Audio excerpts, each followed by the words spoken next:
তো এর আগে আমরা কিন্তু এই যে এটাই তো ব্যান্ড গ্যাপ, কন্ডাকশন ব্যান্ড আর ভ্যালেন্স ব্যান্ডের মধ্যবর্তী গ্যাপ, আমরা জাস্ট স্ট্রেট লাইন এঁকেছি, কিন্তু এই জিনিসগুলো আসলে স্ট্রেট না। প্রথম দিন আমরা কিভাবে ব্যান্ড গঠিত হয় এটা তো দেখিয়েছি।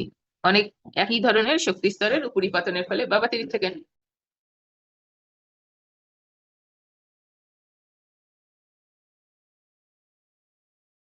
করেছিলাম। আচ্ছা এখানে দেখো, যেমন ধরো এই যোজনী, যোজনী স্তর, অনেকগুলো যোজনী স্তরের মিথস্ক্রিয়ায় যোজনী ব্যান্ড তৈরি হয়েছে, যার কারণে এই মিথস্ক্রিয়ার কারণে এই ব্যান্ডের স্ট্রাকচার এরকম স্মুথ থাকে না, উঁচু নিচে থাকে। মানে আমরা যেমন জাস্ট সার্কেল দিয়ে একটা এঁকে দেখাই, অ্যাকচুয়ালি সেরকম হয় না, তাহলে উঁচু নিচে থাকে। তার মানে সত্যিকারের যেটা ব্যান্ড সেটা, সাপোজ এটা নিউক্লিয়াস, উঁচু নিচে এরকম শেপটা উঁচু নিচে থাকে, এক এক জায়গায় এক এক রকম। ধরো এটা তোমার যোজনী ব্যান্ড, এটা হয়তো ম্যাম, তোমার ভ্যালেন্স নিউক্লিয়াস তো কি এরকম আঁকা বাঁকা থাকে নাকি হচ্ছে গিয়ে শুধু এ ব্যান্ড ব্যান্ডের, গ্যাপটা? ব্যান্ড গ্যাপ না, মানে ব্যান্ড আর কি। ব্যান্ড আমরা যেমন একই রাউন্ড শেপ আঁকি, এরকম রাউন্ড না। আচ্ছা, যার কারণে কোথাও দেখবে যে ব্যান্ড গ্যাপ বেশি, কোথাও দেখবে যে ব্যান্ড গ্যাপ কম। এর প্রেক্ষিতেই তোমার এই ডাইরেক্ট আর ইনডাইরেক্ট ব্যান্ড গ্যাপের বিষয়টা আসছে আর কি। আচ্ছা আমরা প্রথমে পড়ি ডাইরেক্ট ব্যান্ড গ্যাপ। এটা আমি রাফ এঁকেছি, এটা তোমাদের রাখতে হবে না, জাস্ট তোমাদের মাথার মধ্যে ধারণাটা দেওয়ার জন্য। ডাইরেক্ট ব্যান্ড গ্যাপ,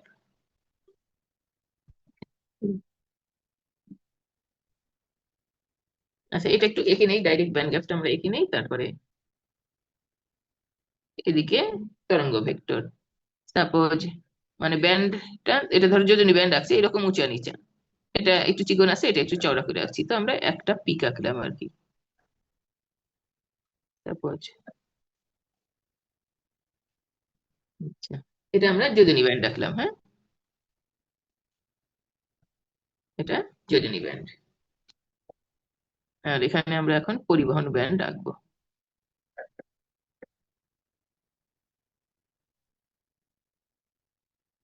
আচ্ছা, suppose মানে এই এর সর্বোচ্চ বিন্দু বরাবর এটার সর্বনিম্ন বিন্দু আসবে আর কি। এটা কন্ডাকশন ব্যান্ড। যেমন ধরো এই যে দেখা যাচ্ছে যে এই জায়গাটা, এর নিচের জায়গা আর এর উপরের জায়গা গ্যাপটা কম, সেরকম। যদি তোমার এমন হয় যে এটাতে ভ্যালেন্স ব্যান্ড আর এটা হচ্ছে কন্ডাকশন ব্যান্ড, ভ্যালেন্স ব্যান্ডের শীর্ষবিন্দু এবং কন্ডাকশন ব্যান্ডের সর্বনিম্ন বিন্দু, এই এদিকটা তরঙ্গ ভেক্টর, এটা একই তরঙ্গ ভেক্টর, এটা সাপোজ কে নট দিলাম। তরঙ্গ ভেক্টরের একই মানে যদি অবস্থান করে, ভ্যালেন্স ব্যান্ডের শীর্ষবিন্দু, কন্ডাকশন ব্যান্ডের সর্বনিম্ন বিন্দু তরঙ্গ ভেক্টরের একই মানে যদি অবস্থান করে, তাহলে সেই গ্যাপটা হচ্ছে ডাইরেক্ট ব্যান্ড গ্যাপ। এবং এই ডাইরেক্ট ব্যান্ড গ্যাপ যেখানে থাকে সে জায়গায় যদি ধরো এখান থেকে যদি একটা ইলেকট্রন এখানে চলে আসে, তাহলে এখানে একটা হোল হলো, এবং এই ইলেকট্রনটা তখন কি মিনিমাম এনার্জি পেলেই এখানে চলে আসবে, তার মানে সর্বনিম্ন তরঙ্গ দৈর্ঘ্যের একটা ফোটন শোষণ করে এই ইলেকট্রনটা এখান থেকে এখানে চলে আসতে পারবে। আচ্ছা তাহলে এই বর্ণনাটুকু আমরা আগে লিখি। এক্ষেত্রে পরিবহন ব্যান্ড, এই ছবিটা লাগবে না, হ্যাঁ, এটা দিবা। পরিবহন ব্যান্ডের সর্বনিম্ন বিন্দু এবং যোজনী ব্যান্ডের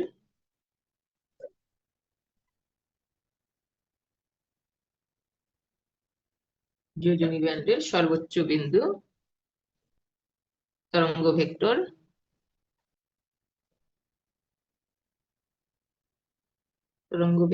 কে একই মানে অবস্থান করে। আচ্ছা তোমাদের তো রুটিন দিয়ে দিছে নাকি?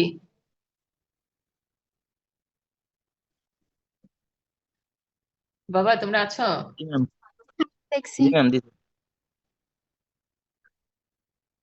আচ্ছা, তাহলে তো একটু তাড়াতাড়ি শেষ করা দরকার, কালকে সকালে সময় পেলে কি লিংক দেবো? সলিড করলা? ম্যাম কয়টার ম্যাম, দিকে? আমরা আরেকটাও কোর্সের জন্য বলতাম। ও ম্যাম, আচ্ছা, আমাদের স্ট্যাটিস্টিক্যাল মেকানিক্স বলছিলেন একটা ক্লাস নিবেন। কিসের? Statistical mechanics. এটা আজকে সকালে নিয়েছি, স্ট্যাটিস্টিক্যাল মেকানিক্স এর ক্লাস শেষ বাবা। ও, আজকে সকালে ক্লাস হয়েছে?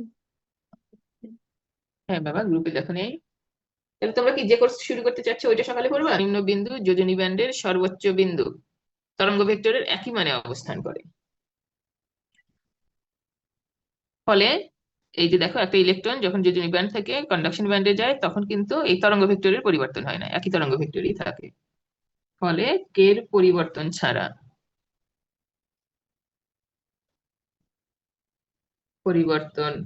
ছাড়া লম্বভাবে সরাসরি আলোকীয় স্থানান্তর ঘটে। লম্বভাবে সরাসরি, কোনো ভায়া হয়ে নাই, সরাসরি আলোকীয় স্থানান্তর।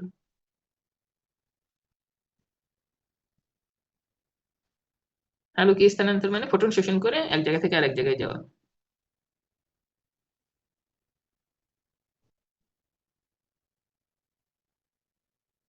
এবং এক্ষেত্রে শোষিত ফোটনের তরঙ্গ ভেক্টর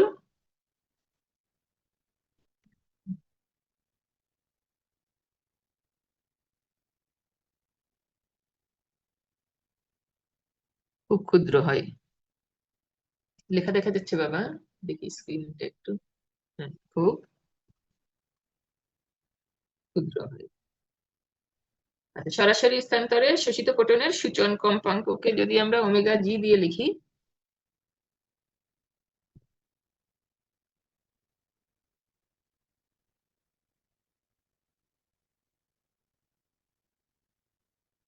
যে ফোটনটা শোষণ করে এখান থেকে ওখানে যাবে ইলেকট্রন, এই স্থানান্তরে শোষিত ফোটনের সূচন কম্পাঙ্ক, সূচন কম্পাঙ্ক দ্বারা শক্তিপাক নির্ধারিত হয়। পরের পেজে যাব, একটু ওয়েট করছি। শোষিত ফোটনের সূচন কম্পাঙ্ক দ্বারা শক্তিপাক নির্ধারিত হয়। কিভাবে সেটা? ধরো এই দুই বিন্দুর শক্তির যে পার্থক্য, সেই শক্তির সমান একটা ফোটন শোষণ করে। কাজে ফোটনের কম্পাঙ্কটা জানলেই না যাবে ফোটনের শক্তি কত, সেই ফোটনের শক্তি হবে এই ব্যান্ড গ্যাপ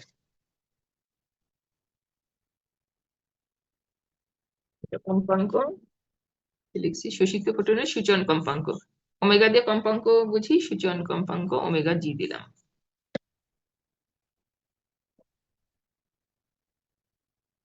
তাহলে শক্তি ফাঁকের মান হবে এই স্কয়ার ওমেগা জির সমান। ওমেগা জি কম্পাঙ্ক বিশিষ্ট একটা ফোটন শোষিত হলে তার শক্তি হবে এই স্কয়ার ওমেগা, এবং ফোটনের শক্তি আর গ্যাপটার এনার্জি গ্যাপটার মান একই হবে। এবার আমরা আসি ইনডাইরেক্ট ব্যান্ড গ্যাপ। তার মানে সর্বনিম্ন আর সর্বোচ্চ বিন্দু একই তরঙ্গ ভেক্টর বরাবর থাকবে না।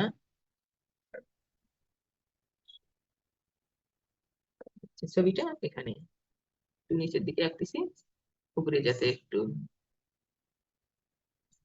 আচ্ছা,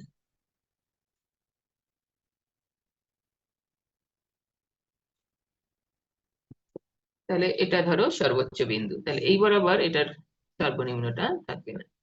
সাপোজ এটার সর্বনিম্নটা আছে এইদিকে, এইদিকে।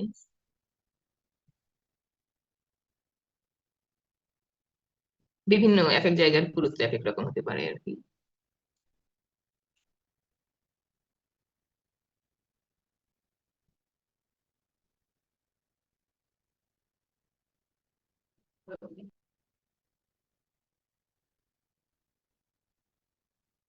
এবার মিনিমাম বিন্দু এটা অথবা এটা,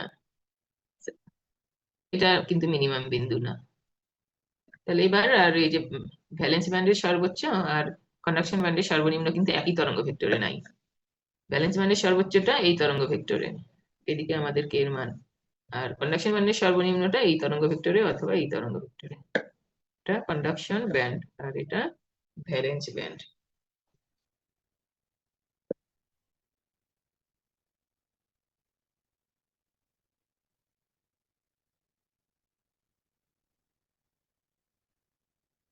তাহলে ইনডাইরেক্ট ব্যান্ড গ্যাপে যোজনী ব্যান্ডের শীর্ষবিন্দু পরিবহন ব্যান্ডের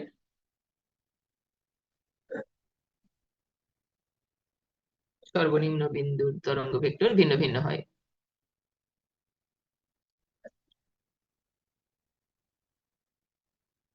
বিন্দুর তরঙ্গ ভেক্টর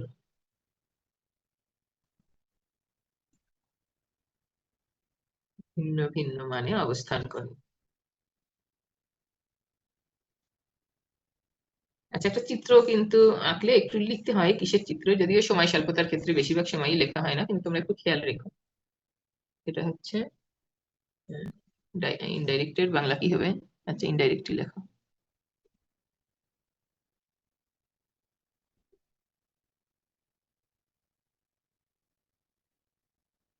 আচ্ছা, এটাতে হচ্ছে যোজনী ব্যান্ডের শীর্ষবিন্দু পরিবহন ব্যান্ডের সর্বনিম্ন বিন্দুর তরঙ্গ ভেক্টর ভিন্ন ভিন্ন মানে অবস্থান করে। আচ্ছা, ফলে দেখো এখান থেকে একটা ইলেকট্রন তোমার আগে এখানে, ট্রানজিশন তো হয় সবসময় ডাইরেক্ট, তাহলে আগে এখানে আসলো। হুম, ও না, এখানে আসলে তো উপরে চলে যাচ্ছে, এই বরাবর আগে আসবে, এই সর্বনিম্ন বরাবর এইখানে এই পর্যন্ত আসবে আগে। আসার পর একটা ফনন নির্গমন করে এই যে এই বিন্দুতে আসবে, এখানে ইলেকট্রনটা আসলো। সাপোজ এখান থেকে সে যখন গেল একটা ফোটন শোষণ করবে, সে একটা ফোটন শোষণ করলো, ফোটন এরকম দিয়ে, তাহলে সেটা ওমেগা কম্পাঙ্কের। এবং এখানে এটা হচ্ছে ক্যাপিটাল ওমেগা, এটা ফোননের কম্পাঙ্ক।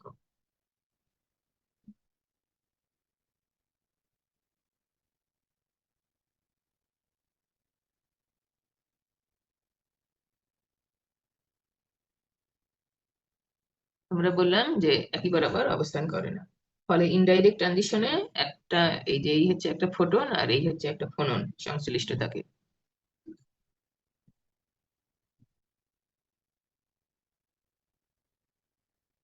ট্রানজিশনে একটি ফোটন এবং একটি ফোনন সংশ্লিষ্ট থাকে।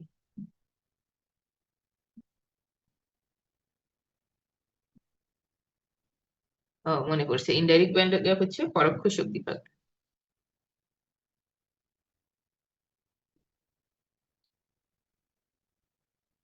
শক্তিপাতের ক্ষেত্রে সূচন শক্তি, যেটাকে বলা হয় থ্রেশহোল্ড এনার্জি, সত্যিকারের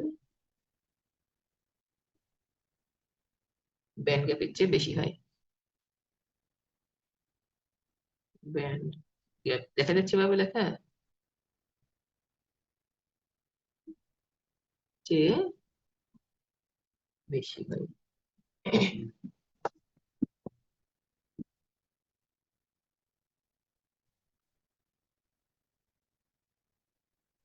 এক্ষেত্রে এই স্কাট ওমেগার মান হবে ইজি প্লাস এই স্কাট ক্যাপিটাল ওমেগা।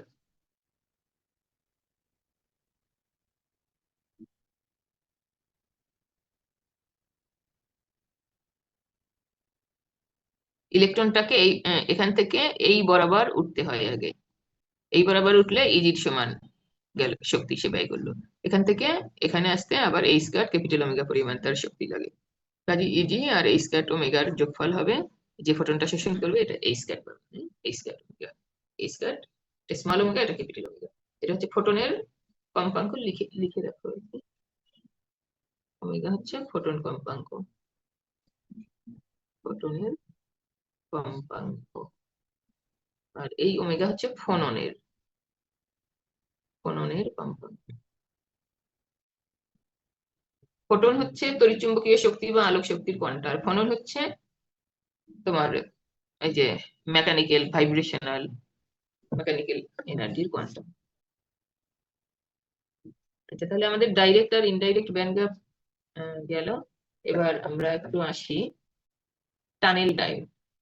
তোমাদেরকে তোমাদের কি মনে আছে জেনার ডায়োডের কথা?